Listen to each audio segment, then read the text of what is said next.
What's going on, guys? Welcome back to another video. So about an hour or so ago I got back from watching the new Five Nights at Freddy's. Quick point of reference, I did enjoy the first one well enough. I've only seen it once in theaters, but it wasn't a bad movie. It was just an okay film, not one that I was particularly super eager to go rewatch anytime soon.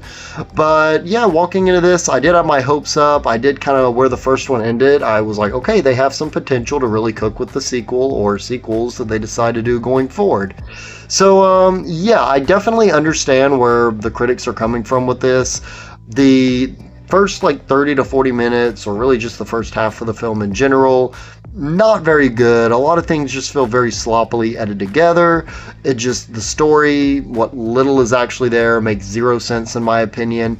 But the second half of the film really picks up and kind of gives you more of what I personally really liked in the first FNAF movie. More of the animatronics. It's giving you some really eerie shots. I mean, this is not, a bloody, gory movie, but I feel like what it lacks in terms of having to keep it to a PG-13 level for a younger audience, it makes up for so many eerie, creepy moments, just the tension building up, moments that just make your hair stand up on your skin. And it's not as, like, the jump scares themselves, you see them coming a mile away. They're very predictable in that regard. But at the same time, again, there's those eerie moments. It's just seeing the animatronics' eyes off in the distance that really, really work. And I do think that's one of the film's strongest suits.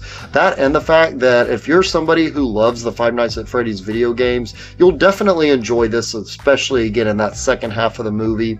There's a lot of nods and Easter eggs and references to the games, to the lore, and I'm a beginner to intermediate in terms of the mythology of FNAF, but even I caught a lot of those, and I think a lot of fans will really appreciate those as well, as this is really what the movie is made for, are the hardcore Five Nights at Freddy's fans.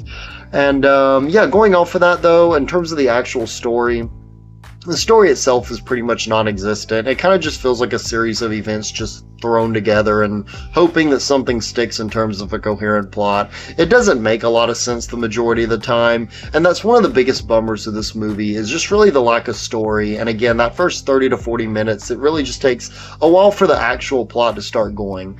But once it does, I do think, again, Five Nights at Freddy's fans will have a lot of fun with this. I personally still I'm not the biggest fan of this movie. I actually think the original was slightly better. So I'm going to go ahead and give it a 4.5 out of 10.